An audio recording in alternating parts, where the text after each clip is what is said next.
it doesn't matter who you hang around, what you listen to, like what courses you go to, like you have to want change. You're the only one that can make a difference. Like I had to learn more, I had to do more. I was a great builder, but I could not run a business. Hello and welcome to the Building Sociology Poddy, where we talk about better buildings to live and breathe in. My name is Jess Kismet. Today on the show, we have Duayne Pearce. He is the director of D. Pearce Constructions. He is also the host of the Level Up podcast and the co-founder of Live Life Build. Duayne's building company specialises in architectural homes and quality renovations, where his podcast and Live Life Build ventures are more about collaboration, education, and the levelling up of the construction industry. Today, we're going to dig into his approach to running a building business, mentoring others in the industry, and the lessons he's learned along the way. Welcome, Duayne. Hey, Jess, thanks for having me. No worries at all. Let's dig in. So you've been in this industry quite some time now. Looking back, what do you think some of the early lessons were that shaped how you run your business today and where you are today? I'm very grateful for what I was taught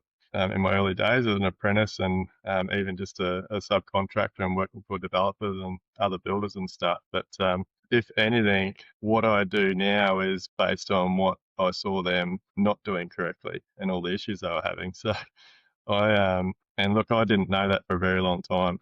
I thought being stressed all the time, running around like headless chalk, constantly being on the phone, constantly putting out fires. I just thought that was the way the building industry was. Obviously now, in the last sort of 10 years, actually it's coming up to a bit over 10 years that I've been helping other builders. Yeah, I've learnt that there's a better way to do things. Where did the realization come for you? How did you learn that? I got to a point in 2000, it was between 2012, 2013.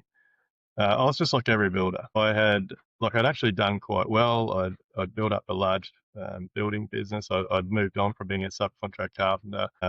We ended up being the largest subcontract carpenter in Queensland. I then transitioned into being a builder. And because of the carpentry business I built up, I had a lot of business straight away. And so for the first sort of 6 years of my building business, getting work wasn't an issue, and doing really high-end homes was an issue. Within 2 years of getting my license, we were building multi-million-dollar homes, and I was very good at building, and we'll probably get into that more down the track. But I was good at building the way I was taught. Knowing what I know now, I wasn't building correctly. But on face value, we were killing it. We had a huge team, big turnover. I was buying rental properties, bought a big boat, had a big truck. I thought I was killing it. But my admin person that I had at the time, which I've still got now, Sharon, she's my accounts manager, been with me 19, would always be telling me, "Oh, you can't afford that, Duayne. You shouldn't be spending that money." And then I'd have to sit with her in the office and literally go line item by line item through our bills and cross out the ones in red pen that we could afford not to pay, or we couldn't afford to pay. Mm-hmm. So every month it was just this vicious cycle. And it was really hard for me to understand what I was doing wrong because the industry was rewarding me. So I was young, 2010, I won the Master Builders Rising Star Award. And back then, the Rising Star Award was something you didn't enter. You won the award based on the entries that you'd put into the awards. Mm-hmm. And so I didn't have to fill out any paperwork about my business or turnover or anything that I was doing. It was one on merit. Mm-hmm. And so after that, I was getting asked to speak at industry events. Because we had such a big turnover, I had suppliers paying for me to go on overseas holidays with them, and I was just getting rewarded, and I was getting articles in newspapers and all sorts of things. And so it took a very long time for me to take ownership of my situation, because I was like, what am I, I've never got any money in the bank. The cash flow is always shit. I'm constantly putting out fires. I feel like the clients are always at battle. And yeah, everything, I got to a point by end of 2012 that I was out. I was ready to go and clean toilets. I just didn't want to be a builder anymore, which for me was huge because that's all I ever wanted to do. And it was all at the same time. I met my wife, we got married, we had 2 kids. So I had a 1-year-old and almost 3-year-old. And I was like, something's got to change. We got to a point where we were about to lose everything. We couldn't pay our bills. We had to borrow quite a substantial amount of money off a family member to even survive. And yet everyone was still telling me, at the same time all this is happening, my own team didn't know what was going on. Other builders were looking up to me. And it was, as a bloke, it was quite hard for me to, That's massive. accept that it was all my fault. So one of the biggest things I tell everyone now, like, it doesn't matter who you hang around, what you listen to, like what courses you go to, like you have to want change. You're the only one that can make a difference. No one's going to hold your hand. No one's going to come and save you. So I basically just realized I had to start taking ownership. Like I had to learn more. I had to do more. I was a great builder, but I could not run a business. I think that you're not alone there. I think that, anyone who's good at anything with their hands, or even anyone who's got a skill, doesn't mean they can run a business. And this is something that I've talked about for a long time. And, getting an ABN should come along with some sort of requirement to, I don't know, some sort of business course, because you can get an ABN like that. It's not hard. And people get into so much trouble with cash flow and tax debt and superannuation. And, it's a huge undertaking starting a business that I think that is not fully understood by a lot of people. Yeah, and look, I think I definitely know one of the things that made it hard for me, like, and knowing what I know now, it's completely wrong. But like through my apprenticeship and then through subcontracting, and like I was always asking questions to builders, and I look back now and think the builders I was asking questions that I looked up to, they didn't know what they were doing either. Yeah, And exactly. so when it come to talking about overheads and profit, like I'm talking like it's nearly 20 years since I got my builder's license. So, and I know it still gets thrown around now. Like 10% was always thrown around. Like you work out your costs, you put 10% on. And Mm. because I didn't understand what my overheads were and how much they were actually costing us, and because we grew so quickly and we're doing multi-million dollar homes, I thought like we've signed $1 million contract, I'm making 100 grand. Yeah.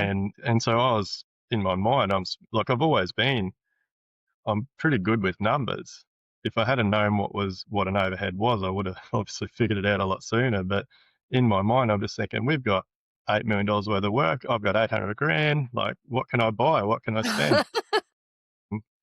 And so I was living it up and having a great time, but it caught up with me very quickly. And I'm very cautious now. Like I'm all over my numbers. I do constant reviews almost on a weekly basis with my accounts manager. Like I know what's coming in, what's going out, work in progress, all those types of things. But I think that was the main reason. And I speak to builders now that have that same situation where they think this number, this overhead number or this profit margin is all theirs. By the time you take out all your insurances and your phone, like everything that's an overhead, which Mhm. it blows my mind now with Live Like Build and the builders that we teach and we mentor. Like every builder that reaches out, I can count on one hand how many builders like actually know overheads. Like overheads are so misunderstood. So for you, it was primarily a cash flow issue that prompted you, and a cash flow issue that prompted you to start sort of changing the way you were doing things. Yeah, because I have my young family. I'm like, I'm not like I'm responsible. I need to like I can't have my family living on the street. Like I need to do something about this. Yeah. And for the listener who doesn't know what Live Life Build is, could you please just give a quick description of what you guys do? So Live Like Build is a full coaching mentoring program. So we have our launch pad, which is our basic little do-it-yourself online course that you can do at your own will. We have our pack process, which is we've trademarked. It's basically paid as a consultant. So that covers everything that a builder does from the initial inquiry from a client all the way up to signing a building contract. So we've developed a whole system and process around that, a bit of a roadmap that you can actually put in front of your client and visibly show them. For me to take you from this inquiry through to your building, like signing a building contract, we actually need to do all this. Hmm. And when you lay it out in front of the client, 9 times out of 10, they're more than happy to pay for your process. And then our full program is Elevate. So Elevate is uh, we have 7 mentors in the business now. We've got an online course portal. We have a systems library worth over $500,000. We do, this year we've done 6 live events for our members. So it's a big deal. And our community of builders is unbelievable. I discovered Live Life Build probably only about 3.5 years ago. And I remember being really encouraged because up until I heard about Live Life Build, I hadn't heard of any mentoring for builders at all. There was no support. There's no, as I've often said, there's no continuing professional development from a technical perspective, but there's also no readily, from what I knew, there was no readily available business coaching for builders. And I know that is a massive gap that you guys have filled. If you are listening and you're a builder and any of the things that Duayne has mentioned just now resonate with you, then get onto the Live Life Build website and start doing your research, because you will benefit from what they offer, from the community that they're building. Yeah, thanks, Jess. It's definitely become a bit of a, like, it's my mission, it's my purpose in life now. Like, I just get so much out of helping builders have their dream business. And through having a dream business, they get their passion back. And I feel like if we can get passion back to our builders and our tradesmen, then we can deliver better quality homes to our clients. Yeah, that resonates with me deeply. You know, what you're saying about your young family, Live Life Build process, the Live Life Build community, you know, helping builders to understand their business, understand their finances, saves families. It doesn't just save businesses. So it's the impact is far reaching. Working on architectural homes and renovations can be quite complex. And you mentioned the pack process just now. The pack process is a process where you encourage early collaboration. How do you approach that pack process? How do you teach it, and how do you enable your members to get the best out of that process? So look, I mean, being through everything I've been through, and like, I used to go back a little bit when I was having all my problems in my building business. I used to blame everybody but myself. Like most builders, probably the number one person I blamed was the client. And it was always the client's fault, or I wasn't getting paid, or why something was too difficult, or they didn't understand what we should have needed to be doing. And when I think back to how we operated for close to 10 years in my building business, especially on the big jobs, the architectural jobs, a lot of the time, the first time that I would face to face meet the client was signing the contract. So it'd all be administered by the architect. I'd be dealing with the architect, the engineer, while I was doing all my pricing and tendering. Like, we used to tender a lot, Mhm. and there was very little collaboration at all. Like, the architects, designers would occasionally ask me some building advice or my ideas on what I thought or products or whatever, but I never got to understand what the client was after and what they wanted. And so a lot of our problems on our jobs, and sometimes the problem would happen that, like, literally the first day on site.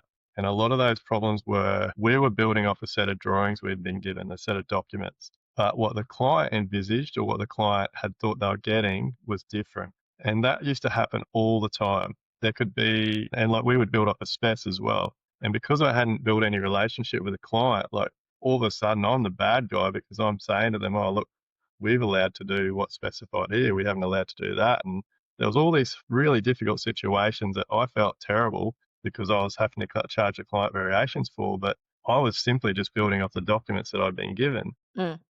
And not only that, when you don't get that opportunity to build that connection with a client, it's all about the dollar value, and there's Yeah. no personal connection there. And that is really hard when you consider how much money a lot of homes are costing. And so, because there was no personal connection, I believe that's why we had quite a lot of our issues. On top of, I wasn't running a great business, but the pack process really allows you to, and the way that we do it in my building business now, like, 90% of our clients come to us first, and then we pass on details of the design and architects we work with, and then we build a team. Mhm. And so it's very personal now. Like, we are spending minimum 8-10 months, some of our jobs are 3 years, in design, planning, specifications, pricing. And so during that time, you build an incredible relationship. Probably one thing that the pack process has allowed us to do, it also gives me the opportunity to decide if I can't work with a client. So Yeah. I don't want to be working with a client that isn't taking my advice, or thinks that they know everything, or questions everything that I say, Mm. or when we invoice for our pack process, takes a long time to pay it or questions it. Mhm. Because whatever like, to me, whatever expectations they're setting early on, that's what I'm going to have to deal with for the entire job. But yeah, like, for me, the pack process, the biggest thing out of it is that personal connection, building the relationship, really knowing the client. But best way I explain it is, it's my job as a builder through the pack process to pull the team together. So client, myself, designer, architect, engineers, like, I coordinate them all. I liaise with them all. I review all the documents. I make sure everything's going to work. And it's my job to educate the client and the designer on what they want is possibly going to cost. And then it's up to the client to tell myself and the designer what they see value in. Mhm. And that's how I believe we get such incredible homes now, because everyone's working towards, like, I stole this off Aaron Wales from Green Coast Designs. It's an old Mirvac saying, like, they say the project is king. And I believe that. Like, I believe if you build a team and you all work together, and even like yourself, like a couple of our current clients are working with Climasure and you guys. So we will have all that information before we finalize our costings and finalize design, so we can make sure that the information you're giving back is getting incorporated into the home. So we're getting our clients such better products. We're able to educate our clients a lot more. And as you're aware, like, we're very passionate about sustainability, building probably the word I like to use is durable. Like, I want to be building durable homes that last a lifetime, not just 20, Hmm. 30, 40 years. And so doing the pack process, and it's quite funny. Like, a lot of our clients come to us and say they want a sustainable home, Mm. but sustainable means a million different things. Hmm. And so they'll say they want one thing and we'll educate them on something else. And then you can see the passion grow as they get more educated and everyone starts to work together. And that's how we get a good outcome, because everyone's on the same page and we're all working towards that quality project. Mm. Hmm. Yeah, well, it's the ultimate way to do it, isn't it? And the PAC stands for paid as a consultant. I realize I didn't say that at the beginning of the question. Just to clarify, the PAC acronym, it's paid as a consultant, which means that the builder comes on at the very beginning stages of design to make sure that the job is architectural design gets input from a builder, instead of a builder being handed a set of plans and being asked to build it and having all sorts of questions and problems with that set of plans.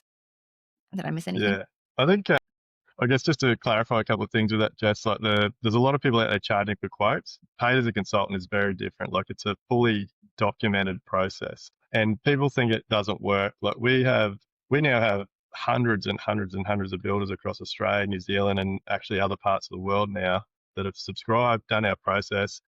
When they finish our little course, they can do a questionnaire, and if they pass all their questions, they get certified, and we put their company details on our website so people can actually search for a pack trained builder.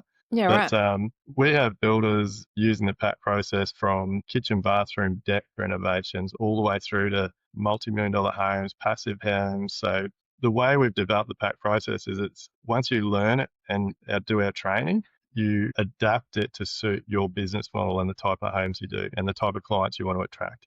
Mhm. And I think that's why it's so successful. Yeah, yeah, it's a fantastic thing, and I know I've a lot of, you know, projects that I've come across who haven't undergone a similar process. They just end up with problem after problem because of the topic of good communication and collaboration just continually comes up. In my work, particularly because of the need to incorporate all sorts of different detailing and energy efficient concepts and ideas and design features and things early on in the process. It comes up all the time.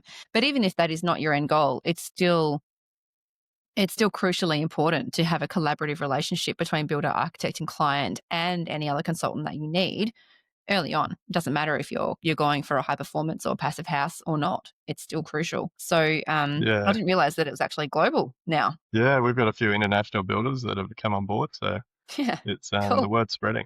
Good work. That's awesome. Live Life Field focuses on helping builders improve their projects and their businesses, which, as we've discussed, it's an incredibly necessary mentoring program. I think that a lot of builders struggle with balancing the practical side of their job with the business side. So, what do you think are the largest blind spots in the trades that you come across? I just, like, where do I start? I could go on all day about this one, but definitely the biggest one, which we've already touched on, is knowing your numbers. Like, so many builders just do not have a clue about their numbers. But the next one would be systems and processes. Like, so many builders just have everything in their head.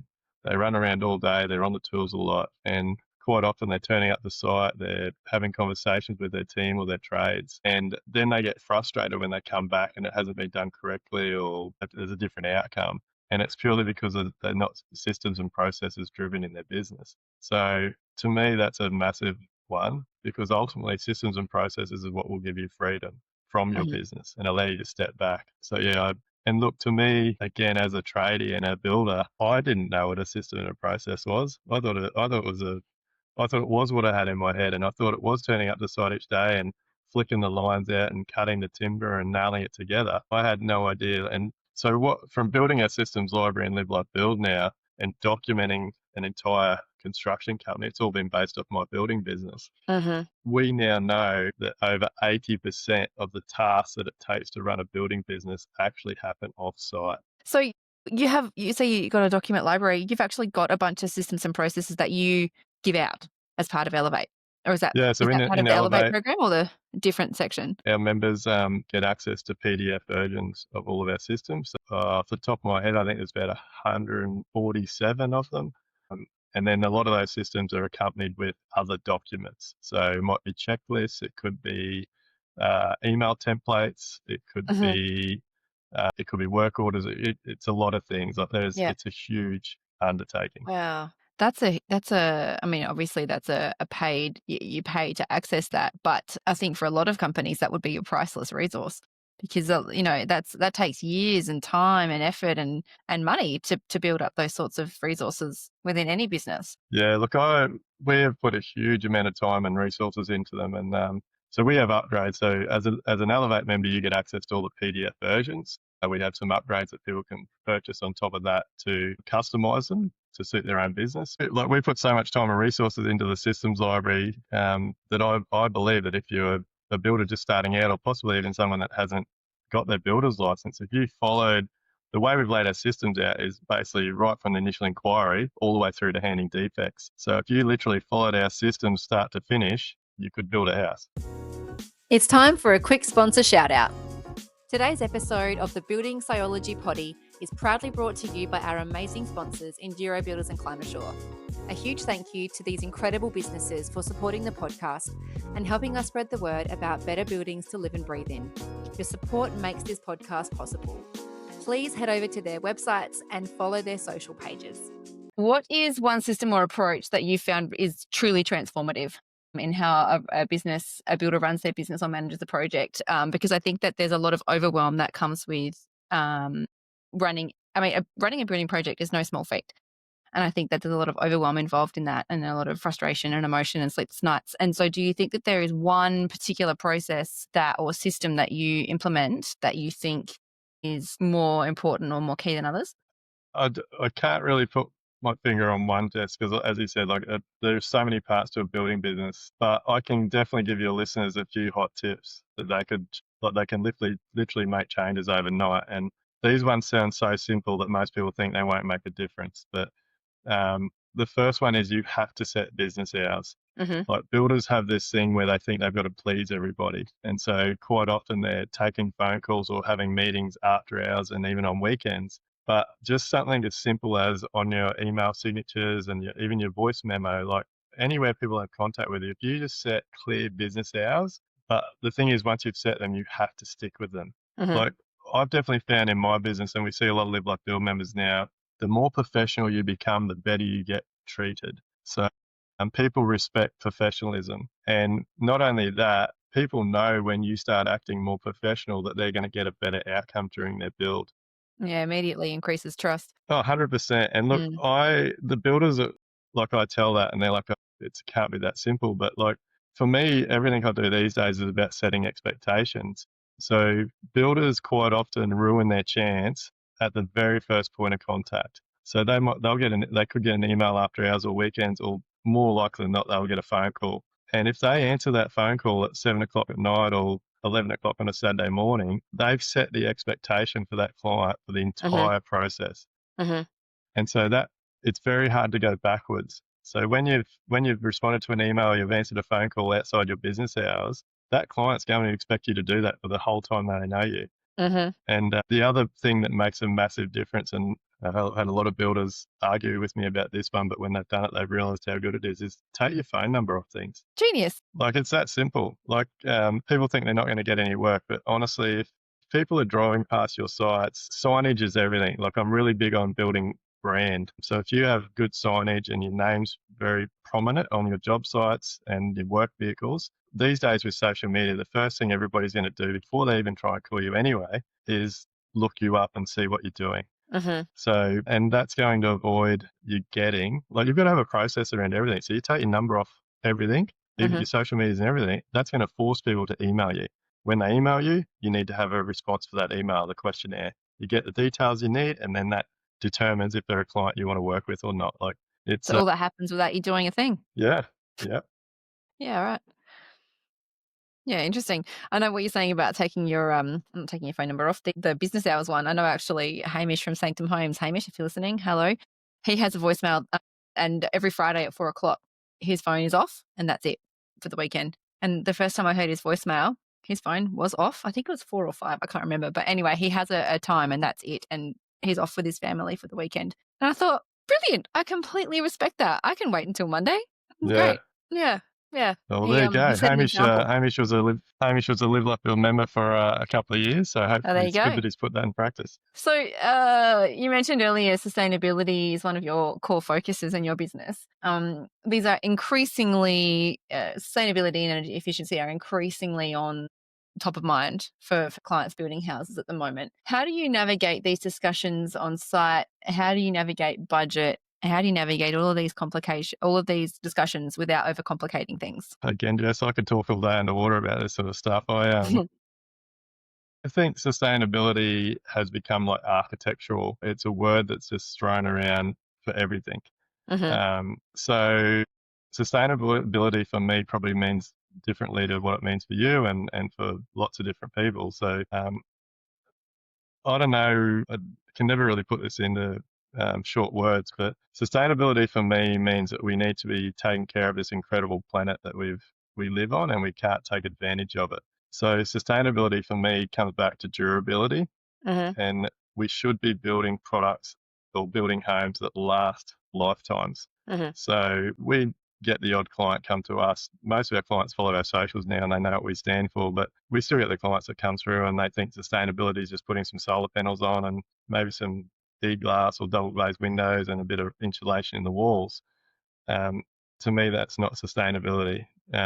So I'm very open with how I talk to my clients about it. And one of the questionnaires on our questionnaire form is ask them what they're after. Hmm. So I think figuring out what sustainability means to your clients is really important first. And then finding out if they're a type of client that wants to be educated on more ideas around sustainability. And then once you know the direction they want to go, then we can guide it with costs. Hmm. Part of our whole PAC process is really educating our clients on cost. So the other part of that is we set our own standards in my building business. So Hmm.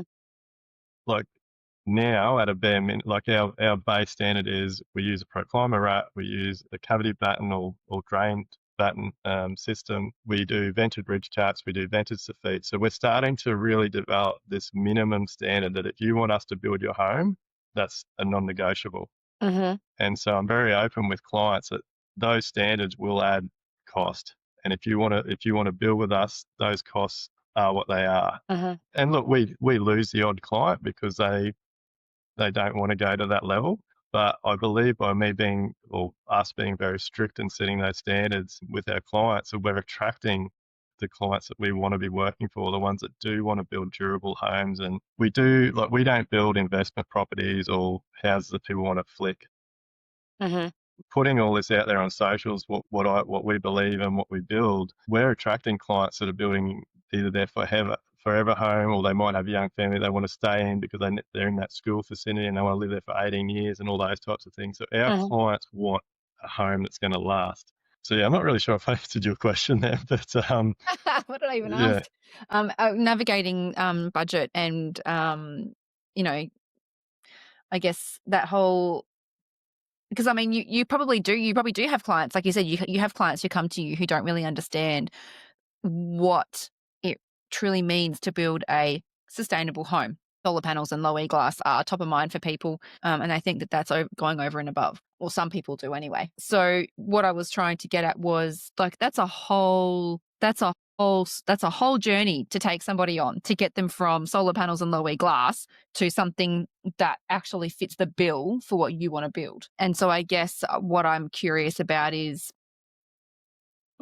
how you approach that education process. Is it just lots of conversations? Is it, do you put them through something in Live Life Build? I don't know. Is there maybe that could be another arm for your business, clients? yeah. Definitely. Look, we do spend a lot of time educating clients, and I'm pretty vocal about this with trying to get other builders to get on the same page. Like, we always find that clients have more money to spend for what they see value in. Mhm. And a lot of client like you've only got to look at all the marketing and media and the attention that our industry gets, and most of it's garbage. It's all focused on poor quality products, mass produced buildings. A lot of people, when they're thinking about building a new home or renovating, will go through display villages or something. So they're starting with a very low standard. And so I'm pretty open with all of our clients. Like, number one, like I said, we've got that process. So they have to fill out a questionnaire. And so we're qualifying them before we've even had a conversation. Hmm. And number two is we put a lot of content on our social media. So 90% of our clients know what they're going to get when they work with us. Yeah.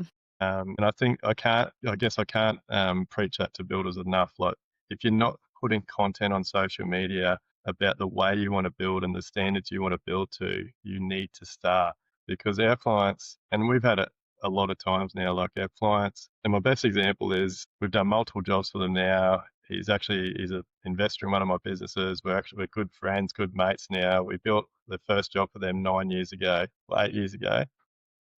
And I turned up to they did a questionnaire, organised a meeting. I turned up and I was starting off with my normal spiel. And he basically put his hand on my back, patted me and said, Duayne, you don't have to sell us. We've followed you for the last couple of years. We know your standards. You're building our house. Yeah, right. He already was already trusted you. Yeah. And I think that's the beauty of well, that's the power of social media. Like, it gets your emotions across, it gets your opinions across. And Mm. so if you do it a lot, you're attracting people that are attracted to you because of what you're putting out there.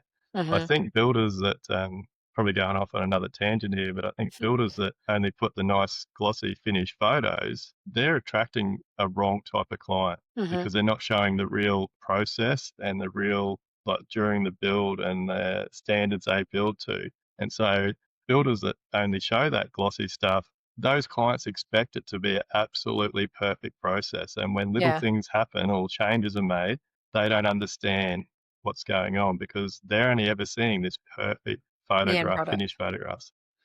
Yeah, Yeah, they don't see the process. And I guess that goes back to what you were saying about setting expectations. You just sort of set the bar and yeah, get people to meet you there. yeah. But look, back to I guess your question, sustainability. I think sustainability means something different to everybody. Hmm.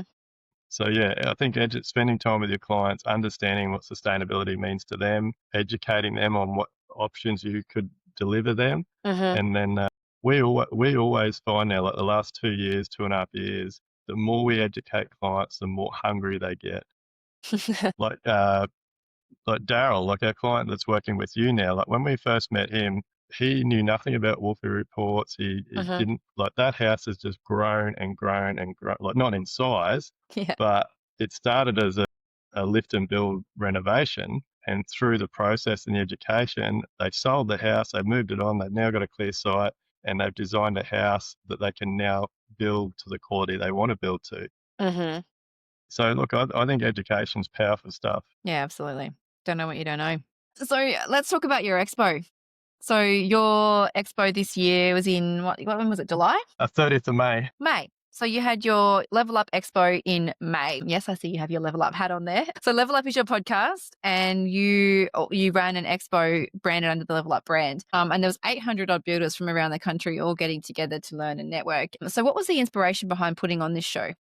Look, I just wanted to show people that I'm serious about. So I say all the time that I'm creating a new building industry, and I'd had the idea of doing some form of event for a long time. And as you know, I got Matt Risinger out from the States, so I Hmm. followed Matt for a very long time. I love what he does, and I think my biggest driver was there's a lot of noise out there, and I wanted to show people how serious I am. Hmm. And yeah, we pulled it off. Like, it was an incredible event. It was funny, Jess, because it was meant to be a combination of my event and a trade show, and then a lot of big name suppliers told me point blank, people won't show up. No one's going to buy a ticket. Our industry doesn't do these types of things. And so it ended up being split. My conference, we had to fence off my conference area inside a big warehouse, and then the trade show all happened outside. Hmm. And so we ended up with, I think it was just over 580 builders that bought tickets to my Hmm. part of it. And then there was another 300 odd that turned up for the trade show part. Mhm. And it's been quite amazing. Like all the suppliers that showed up and had, so we had 68 stores, I think it was, on display, which for a trade show is quite big. Yeah, it's pretty big. And the feedback has been it's the best show they've ever attended, even in taking into account all the build expos around Australia and things, because the quality of the caliber of people that paid to purchase tickets and showed up were engaged. Yeah. And so instead of just having your average trade show where people just walk around and drink beers and And it just feels food like a and big sales exercise.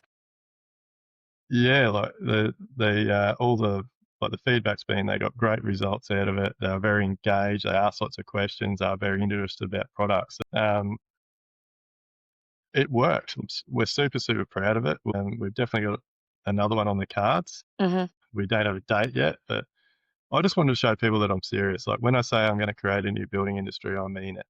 Mhm. And I think it's really good to see people like yourself doing your podcast and like what you and Jackson are doing with Climasure and like Hamish and the boys with their podcast. Like there's Mm. so much good quality information out there now. Yeah. But one thing that I've learnt from my journey is it's very hard to implement being a better builder, being more sustainable, healthy homes, passive homes. It's very hard to do all of that if you're not right yourself. And so, like, we do a lot of personal development inside Live Like Build. So, the reason a lot of suppliers didn't want to support my event was because we had a lot of big name speakers there, like Dr. Joe Lukens, Helen Rogerson, had the guys from TX there and Trademark with the mental health stuff.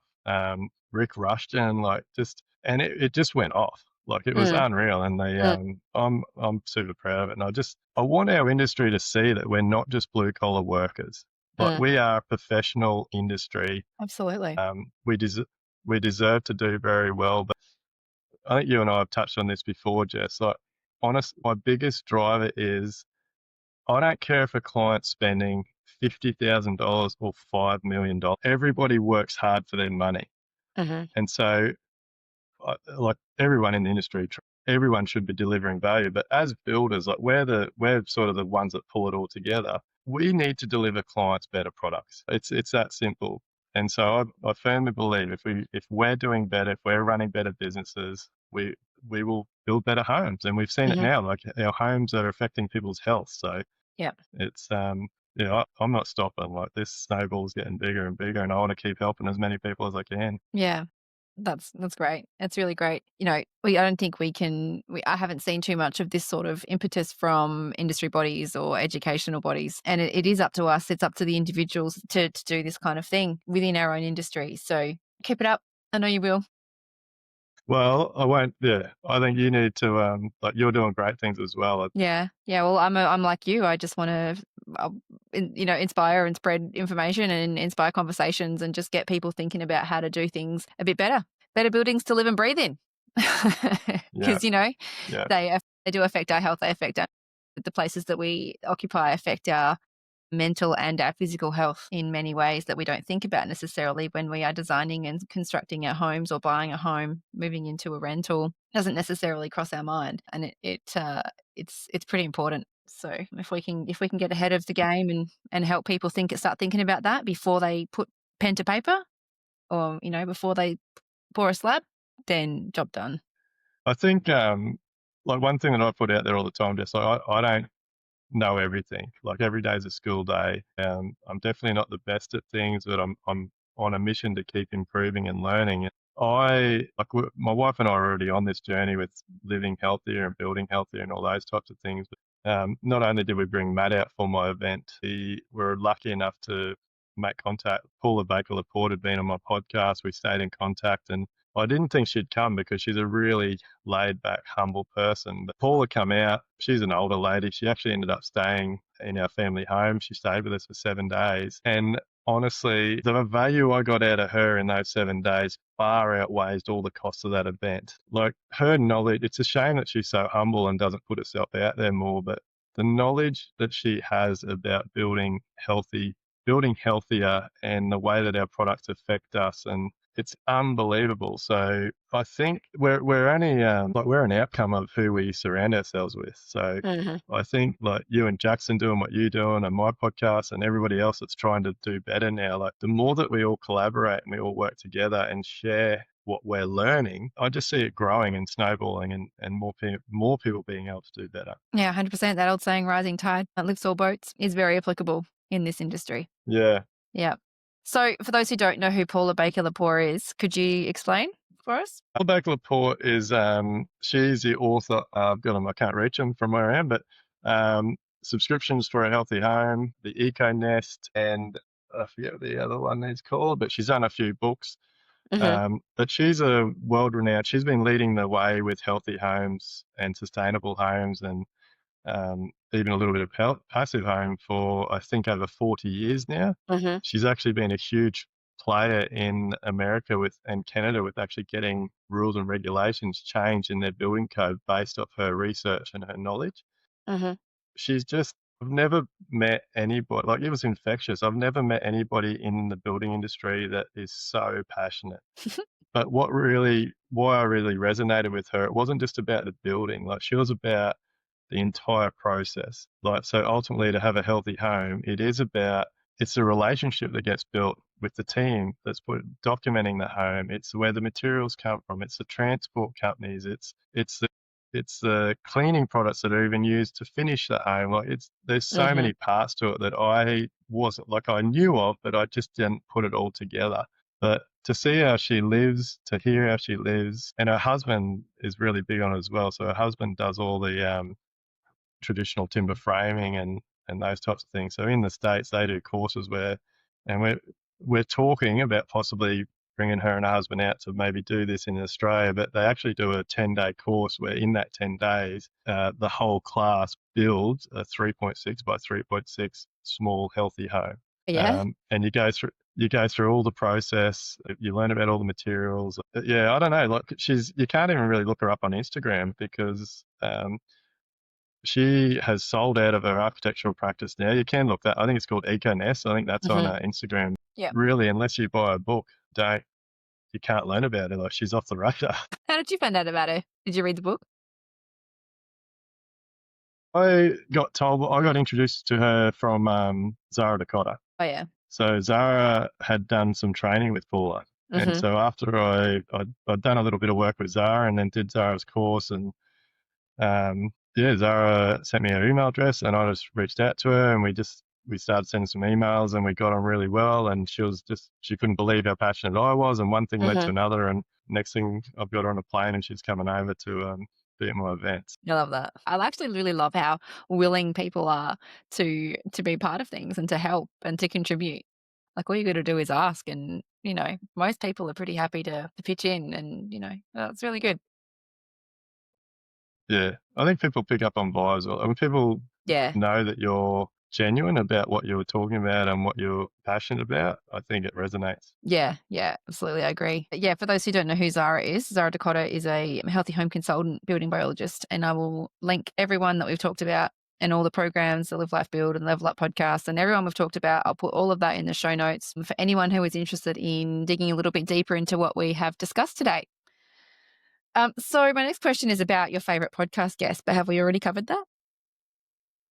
No, we haven't talked about that. No, I mean, like, have you already answered the question? Like, was it Paula?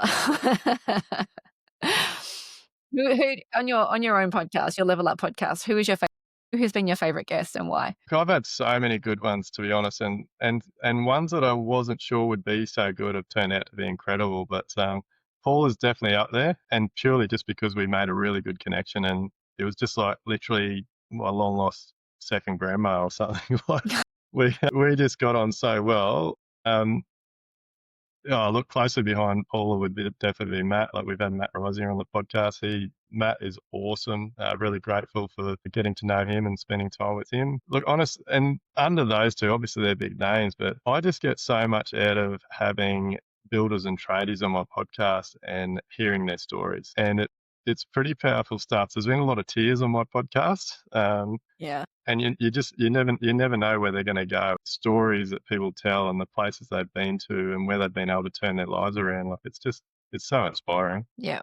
Yeah, that's great. All these conversations and connections, they really help. So what's next for you, Duayne? What's next for Duayne Pearce? I don't know, Jess, there's always a lot going on. Look, our building business is going really well. We've got an incredible team there. I've been able to step back from that quite a bit this year, and They've done an incredible job. Live Life Build is like, I'm on a mission with that one. Like, that has a lot of potential. And like I said, my purpose in life now is to help as many builders as I can, not only have great businesses, but really improve their life. Hmm. We've actually just finished a meeting before this podcast. I won't let too much away, but we've got some good stuff coming up when it comes to building better.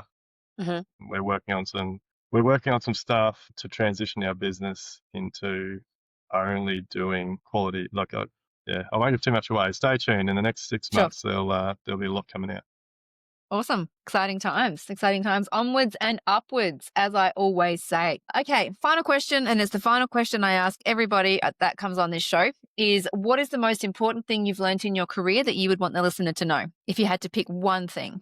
Look, it would definitely be that you don't know what you don't know. Just be open-minded about everything. And I guess to be more specific with builders and tradies, don't go through your entire career just doing things the way you're taught. There's always room for improvement. There's always, like I say, every day is a school day. And this industry, there is always new ways, better ways to do and build better. So, be open-minded, and that old saying, you don't know what you don't know. It couldn't be more Yep. true. Yep. Yep. Love it. Be proactive. Love it, Duayne. Well, thank you so much for your time coming on and sharing your passion with us all. I really appreciate the conversation that we just had, and I think that I believe that if there's any tradies listening, builders listening who haven't come across you before, they will value this conversation, and I hope they go and look you up and keep learning. I appreciate it, Jess, and look, hats off to you as well. I think what you're doing down at Climashore there, and everything you're working on is going to make big improvements as well. So keep up the good work. I will. Thanks so much, Duayne.